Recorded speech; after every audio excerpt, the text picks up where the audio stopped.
Hey, welcome to another episode of The Last Click. I'm excited today to do episode 5. I just started this last week, and we have already had so many great guests. And today, a little bit of a spin. Typically, I'm talking to traditional retailers. And while this gentleman knows a lot about retail, it's more about the psychology today that I'm really excited about. And I'll have Alon do an amazing intro of himself. There's no doubt that he will do an amazing intro of himself. But we had the chance to meet back in Palm Springs, I don't know, 5, 6 months ago now, if time flies. But I love when you can go to an event and connect with someone and not walk out of there thinking, hey, I made a good connection, but I've built a good friendship. And that's what I appreciate with you, Alan. It was 2 days, 3 days really, of just great laughs, great conversations, and now we get to bring the same kind of passion to this podcast. So welcome. Thank you, man. I appreciate it. The real testament for it is that this is not the first time we're talking since, right? No, We've been talking since for a few times. A lot of people you meet, you get excited and like at the moment, and then life, you just go away.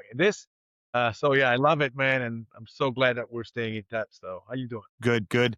Hey, so give this audience who hasn't had the opportunity to meet with you a little bit of flavor about who you are, your background, and let the audience know a bit about you. Wow, how much time do we have? No, I'm You've now basically, got 28 minutes. yeah.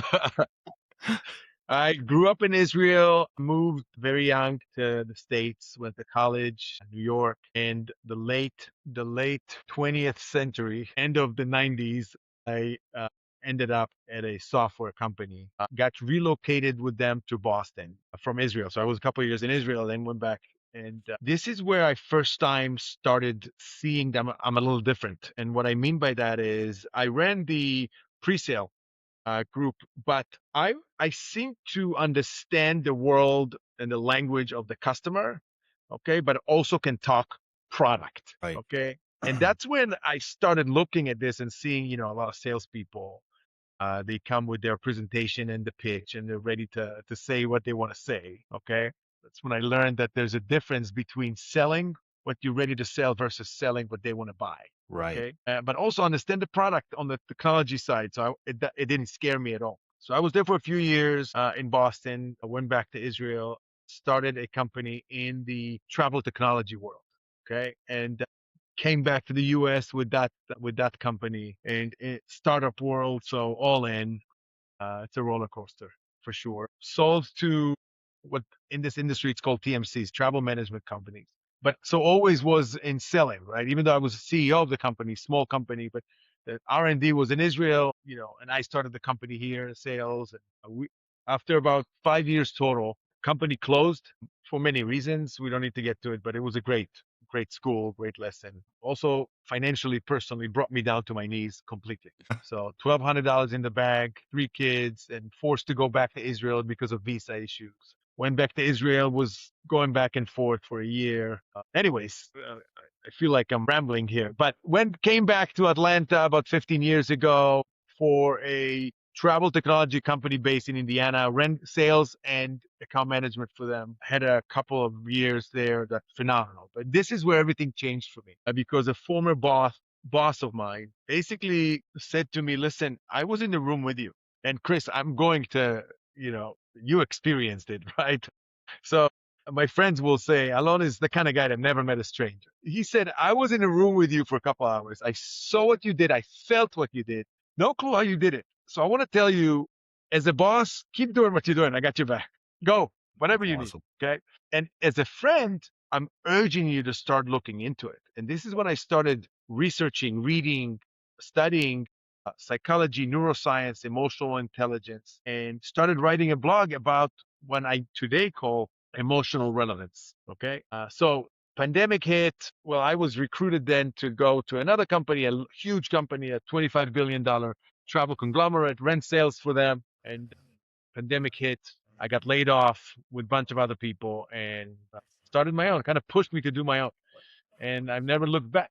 So my company today, we work with sales organizations within companies, customer success, anything to do with the relationship. Our entire philosophy and method and approach is How do you tap into the trust and the openness? Because we now prove that it impacts directly the closing rates and retention rates. Mhm. Okay. In a nutshell, emotional relevance. A little long, but there it is. No, I appreciate it because I mean the podcast is called The Last Click, and we focus on conversion. And that Yeah. conversion could be anything from how they're converting from all the different digital tactics, whether they're coming in from Google, an affiliate program, walking into your store, or in some cases, you have to generate leads from those digital channels to go to a sales rep. And then how is that salesperson taking that experience from the digital side and finding a way to connect with a basically maybe you call it a warm lead. I'd still call it pretty cold because the customer has just discovered you through some kind of digital ad, wants to learn more, and then how do you educate the sales guys on that journey? Because it's important to get that conversion rate, the closing ratio up. Companies spend a lot of money on finding those qualified leads. How do you work with the sales teams to really focus on, less is more? We got to figure out a way to convert the people coming in. Otherwise, it becomes a struggle because you can't keep buying and generating leads. It's especially in this economy where the wallets are tightening. I saw a video the other day about somebody from LinkedIn was talking about pray and spray and Spray pray. and pray. Yeah, yeah, Spray and pray methodology, right, and approach. And she said, I'm going to say something that may be unpopular these days, but everybody seems to have agents for outreach today. Everybody seems to be having automation online, right, yeah, to get the client, etc. But she said, I think that it's become so common now and so out there that, how do you differentiate yourself? And one of the things that I've been screaming about is so there are three pillars to emotional relevance. The first one is mhm, stand out. You want to be a little different because that's how our mind works. You're going to be remembered, right? yeah, How are you remembered? That's the other two pillars. But first of all, do something a little different. Okay. And what she said is like, I don't think it's popular, but I think you should go narrow and deeper. Get to know who you're trying to talk to, get to know the person, get to know the potential client, right? Get an emotional connection with them. Okay. yeah, That's what I call emotional anchors. When you ask me how I work with salespeople, I tap into humanity elements, to human elements. I tap into the psychology, emotional intelligence, as I said, neuroscience. And what I do is I take them to an experience. Okay. I was speaking at an event this past weekend in Florida, and I did an exercise around the room. It was a room about 150 people. And I approached this lady and I said, "What's your name?" She said her name. And I said, "Look over, two tables down. This gentleman, what is your name?" He said his name. I said, "Hey, ma'am, do you know this guy?" She said, "No." From one to 10, how much do you yeah, trust him? And she said, "0." Okay. And everybody's laughing. I said, "Great. Okay.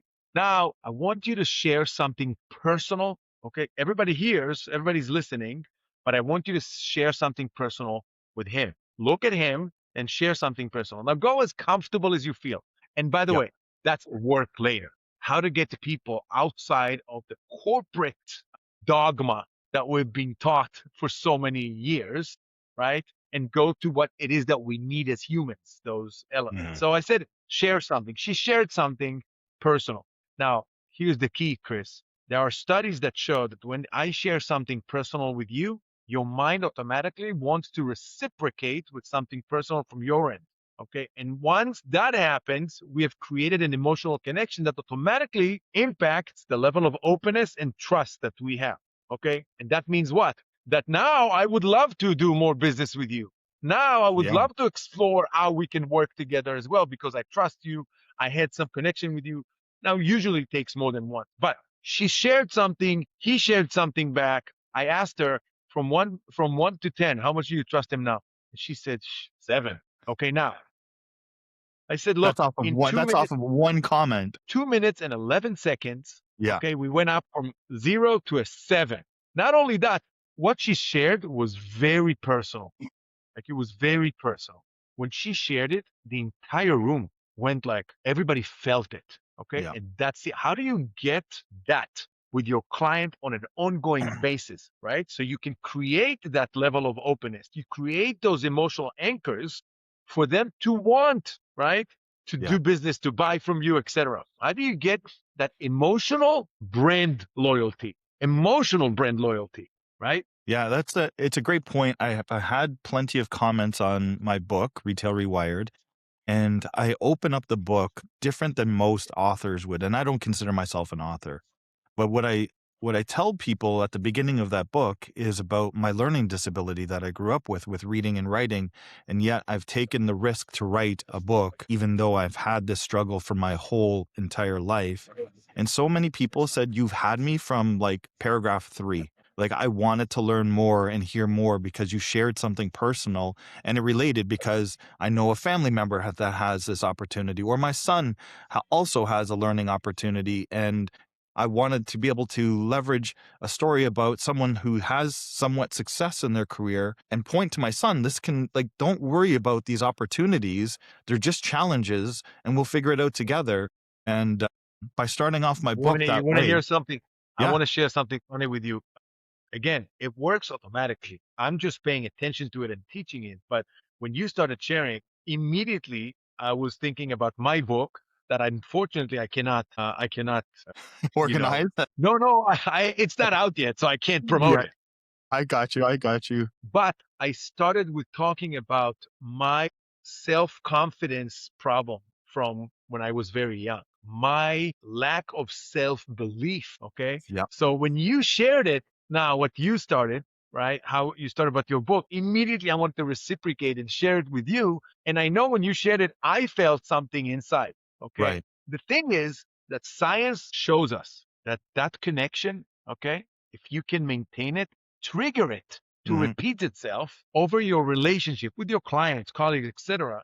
Okay, there is direct impact on closing rates and retention rate. Yeah, makes sense. So you said there's 3 pillars. We talked about pillar 1. What's the other 2? Pillar one is stand out. Yep. Pillar two is make an impact. Mm, That's the emotional part of it. Okay. If you're not making an impact, if there is no emotional connection or anchor, it's really just, okay, you were different, funny for a second, and we're going away. right. Okay. And not necessarily funny. You could be, whatever, frustrating, surprising, etc. And the third one is get personal. Okay, it's get personal. This is where it touches the what I said earlier about not being in corporate America. Now, here is the interesting thing, Chris, in your world, in retail world, companies like Starbucks, like Target, okay, Strive, like Chick-fil-A, right? They are so good at that. Mhm. So good at it. Let me tell you a quick story about Starbucks. Before the pandemic, if you were to go into the drive-through at Starbucks, right, the little voice in the speaker would say, welcome or whatever, good morning. Can I take your order, please? Okay. Now, inside in the store, if you were to go in, okay, you'll have to give them your name. Right. So when they finish and it's ready, and they would say, Chris, your venti grande frappuccino with extra shot of vanilla is ready, Chris. Okay, Yeah. and you're standing there with other people, and you feel like they made this coffee for you personally. They understand that emotional relevance, what I talk about. They understand that need to be personal, but they didn't do it on the drive-through. Okay, for whatever reason. Pandemic hit. No one goes in. No one goes in. Within a month or two on the pandemic, the lines out, on the, not month or two, few months, right? Lines on the drive-through. And then you started hearing them say, welcome to Starbucks. What is the name for your order? Because they realized that that personal connection is not there. Okay. Yeah. Same thing with Coca-Cola, with the bottles when they put the names With the on it, names right? on it, and you look for yours, right? You try to find it, or you try to find the family members. When I speak to salespeople, I ask them about this. Where you get a chance to look for your name on the Coke bottle. If I ask you, your name is pretty common. I'm sure if I ask you, you'll be able to think of when and where were you when you first saw your name on the Coca-Cola bottle, right? Yep. Maybe even what store, because it was an emotional interaction, right? And when it's emotional, it's engraved in our minds, right? Yeah. So we remember. Yeah. It was funny because I even kept my Coca-Cola bottle until I moved the last time, and I was like, "This thing's just sitting in a corner. I have to let go of this." But it's not only something that captures you in that moment, like, it's a bottle, and I saved it. Yeah. I'll tell you the story. And if you want, I'll run get it. It's literally right here. One client after a working with them, actually sent me a box with a super nice note with two bottles with my name on it, because my name Alon is not obviously not common here in the U.S. And they sent it to me, like I guess you can make it. It's a great idea. So I'm still saving it. It's on my shelf in my kitchen actually. So yeah. I I love the part where you talk about that personal connection. But don't, how do you feel retail is doing this today? I see we try to do all these personalization tactics, and will put your name on the email campaign, and you'll get that email and it says, "Good morning, Chris," and then the rest of it falls flat. It's like you've stuck your toe in the water, but you haven't jumped in. Look, for me, it's all about relationships. Hmm. It's all about relationships. And so, I have clients that I'm working with who specialize in AI and email marketing and try to really personalize the message, etc. So for me, there are a couple of things. If we look from, the top, there are two, as you know, there are two approaches to sales, right? Get them into the store, Yeah. and then once they're in the store, try to sell them. Okay. Completely two different experience and different school of thoughts, different processes. I think from what the little I know about this world, the online world, get them into the store, and could be a virtual store. I think it's going through a cycle right now. And it's the same thing like the agents. Everybody, I mean, the amount of emails we're getting, the amount of calls we're getting. And I think that's why brands are being lost, right? In Right. all that noise. That's what I believe. I think you want to try to do and differentiate yourself, right? Stand out. The first pillar, stand out. And it could be in various ways, but it's going to require a different way of thinking. Okay. There is a brand, I forgot the name right now, but the founder once a day picks up the phone and calls a new client and tells them, "Hey, I'm the founder. I just wanted to thank you." Now he records these calls, Yeah. right? And he puts them on social media. Okay, that's for me something a little different and personal in a relationship. Okay, so that's an example. Now, once they're on this in the store, okay, unfortunately, it's getting rarer to find the right people in the stores to develop a relationship. Hmm. Okay. I don't know what's the statistics, the numbers around, employees in retail and specific types of retail. But for me, it's all about relationship. And if you cannot connect with the person, if you look at them as a client, okay, and it's way beyond. I have a client here locally here in Atlanta in retail, in the food industry, but in retail, been here for 34 years. Everybody knows the name. Okay. But we're working with the customer experience. And it starts with, understanding your core values, understanding your mission statement, understanding the DNA of this company, and Right. then you translate it to the behavior in the actual store, right? And it means a language, it means certain behavior, it means the everything that all these big chains already know: the lights, the atmosphere, the music, everything else. But talk to the person, and it's just so different. People can really tell the difference. Again, when Yeah. I speak, I love to give the very simple example, right? We all come in stores, go out the stores, walk down the street, we meet people, and it depends where you are, but geographically. But most of us, are nice to one another, and we just greet each other. Hey, how you doing? Good. How are you doing? Awesome. And we move on. But if you pause for a second and you say, Chris, really, how you doing? Yeah. That's And it. then You you, tell the you difference. you'll pause, you'll spend minutes with each other versus just that you flip the head, "Hey, how you doing?" and gone. I love what you're saying. The opportunity I see with brands now is they want to they want to speak about all the reasons why a customer should shop with them, trust, value, etc., etc.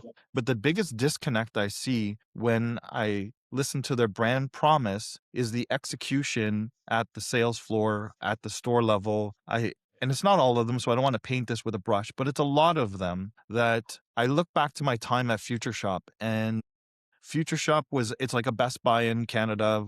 Actually Best Buy bought them out. And the first thing I was taught as an 18-year-old is to greet somebody within 3 meters, 10 feet away, and make eye contact, and to maybe not harass them, right? Because you don't want to be aggressive, but to let them know, I understand that you're here looking for something. Give them my name, which was important. Hey, I'm Chris Parsons. I'm the audio representative. If there's anything that you need, I'll just be over here. You can come and grab me, or I'll come in and check back with you in a number of minutes. And when I walk into stores now, I will struggle to find somebody, or I feel like I'm a distraction to them because they're stocking a shelf. And I feel that's more important to them now is to get the product off the skid onto the shelf versus interacting. They almost use it as a way to and you see their body position, right? You see them hiding from the customer. They're like working the aisle versus ever even Yeah. acknowledging a customer. And I think that's a big disconnect with, and I get it. A lot of people don't want to be social. They just want to get in and get out.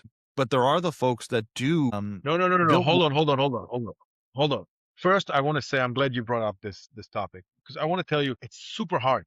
When I talk to retailers, it's super hard over time to maintain that.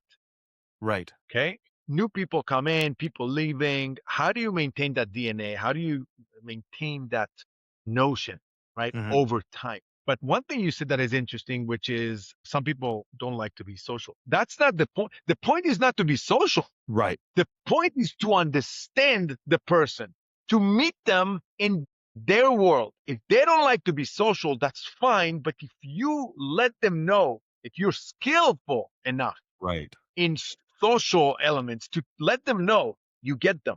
People want to be acknowledged. People want Yes. to be seen, Chris, not just Right. heard. There's a difference. People know how to listen, but can people actually show others that they see them? And that's what I'm talking about. Over time, it's so hard to maintain it. Now, it's not impossible. There are beautiful chains that spend a lot on it.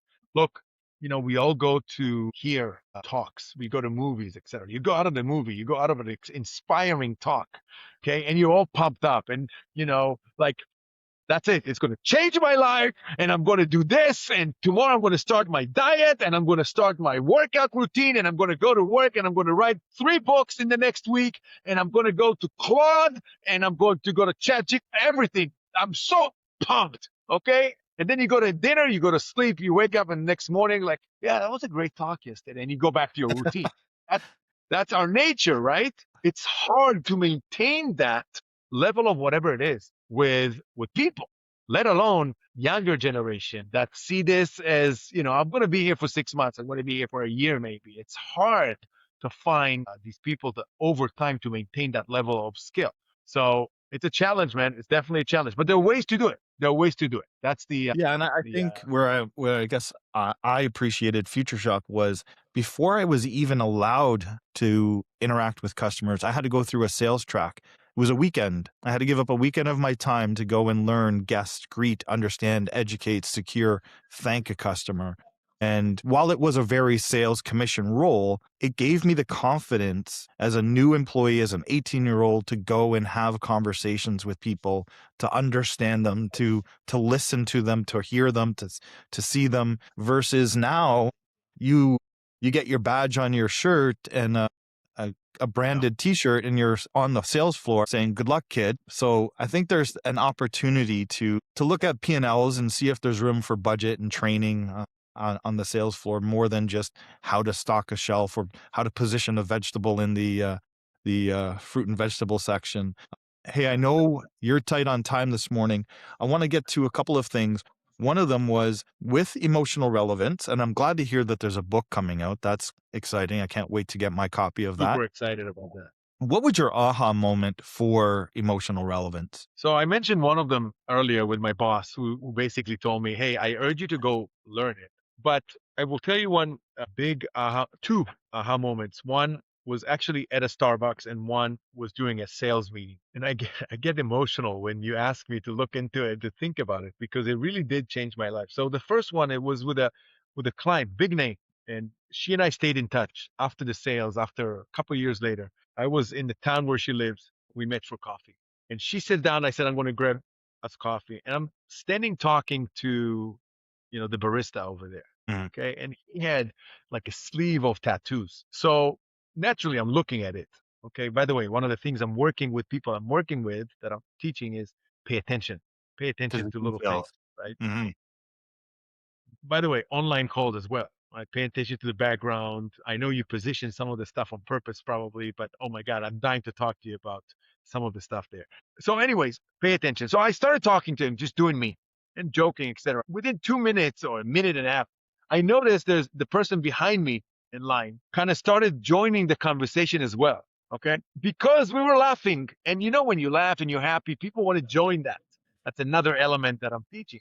Okay, how do you create that attention that people want to grab to? People want to, want to join. So the other person just joined us, and then, oh, where are you from? Where are you from? And it became a little interaction that, again, for me, it happens 7 times a day. Yeah. All right, and you saw that, Chris. I mean, you saw that. Well, I mean, Uh, like, you can talk to the example when we were at Palm Springs. I think there was 4 of us having lunch. By the time lunch was done, there was 20 of us. Yeah, exactly, exactly. So I take the coffee, and I turn to join my now friend at the table, and she's like this. And I said, "What happened?" And she goes, "You know what you are? You are a people connoisseur." And she described to me what she saw, that interaction that for me was so natural. She said, "That was magical, how you were impacting the people." So that was kind of the first aha moment at how others see me. The second one was during a sales meeting in a room where we were was selling software in the travel world. And at some point, I was thinking we were doing a demo, right? Today, by the way, one of the things I teach is stop calling it a demo for Mhm. many reasons. But we're showing the technology, and I had a wireless mouse with me in the table, right? Going through it, and I see that person across the table, the prospect, kind of itchy to, to look himself. And I said, you know what? And I just took the mouse, right? I took the mouse and I kind of, like a good beer on a bar, I kind of slid it on the table, across the table. You know what? You do it. And we talked later. And he said, the fact that you let me in, the fact that you let me touch it, the fact that you let me be part of the experience with you together, right? Yeah. And I interviewed him later to better understand it. But that was another aha moment that got me to stop selling. I don't sell anymore. One of the big things that I say, Chris, you heard me say it, I write about it, is cultivate the relationship, not the opportunity. And it's a mind shift, right? But cultivate the relationship, not the opportunity. The opportunity will come. Trust me. Okay. Cultivate the relationship, right? You and I have been talking now for 5, 6 months, whatever. I don't know. We might work together. We might not. We haven't yet. Okay. I, I don't, it might come. I mean, you and I talked about a couple of things that may be an opportunity, but dude, I like you. Yeah. So Yeah. here we're doing a podcast together. I just, got you into another group that I think you might be benefiting from. Awesome. It's a relationship, not an opportunity. If the opportunity comes, awesome. Yeah, I take a very different approach as well. Like, I get, I don't know how many LinkedIn posts of, hey, can I get 15 minutes of your time? Can I get 15 minutes of your time? Blah, blah, blah. And any of my network, if I see something that's relevant for them, the other day, one of my clients, I do performance marketing for them. I have nothing to do with their branding, their digital, their whole marketing strategy. They had an opportunity with a competitor. I was aware of the news first. I wrote together a go-to-market strategy on how to overcome this on a Sunday afternoon. 10 steps. Here's what I would do if I was in your shoes. And I just flipped it to them. No selling, no nothing, just did the work, and that was the end of it. The trust, the standing out, the building a personal relationship was done in one afternoon. And now I know with that one client, whether it's with the current business that they're with, whether they move somewhere else, they will consider me as their partner. They always are going to be thinking of you first because Right. of that emotional anchor that you created. And whether it was providing something valuable for them, the way you did it, right? Whether Yeah. it's, like I said, whether it's just, no, Chris, really, how are you? Show that you care, Yeah. right? I'm not going to go through the whole philosophy, but if you create those emotional anchors over time and focus on the relationship, not the opportunity, listen, I've seen it work. I've seen it work with large organizations that I've worked with for longer period of times, and it's magical. It's Yeah. different. It's a little hard, but it's magical. Awesome. Awesome. We got to get to the final thoughts. Final thoughts. Bring it. The question I've been asking everyone is about if you have advice to leave with an audience today, a brand, a client, a friend, someone that's absorbing this content today, what's your final word of advice? And it could be anything from an AI driven world to technology to the human side. Where's your thoughts go with a last minute nugget for people to consider? Think of it as a hug.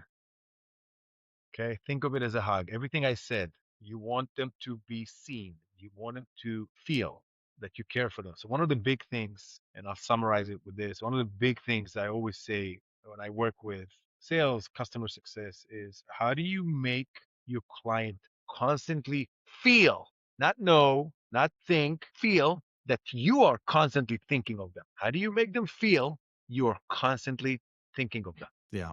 Yeah, absolutely. I love that. Alon, thank you. Incredible conversation. Thank you, man. I will add your LinkedIn, your profile to the description below for anyone to Appreciate that. connect and reach out. I know you got to go to a meeting. We will connect so you can give me your thoughts on what I purposely put in the background to I stand out. Absolutely, man. I'll give you a call later, brother. Thank you so very much. I always love talking to you, man. You Love as well. talking to smart people and keep being you, man. Thanks, brother. Have a good day. Appreciate you. Awesome. Thanks.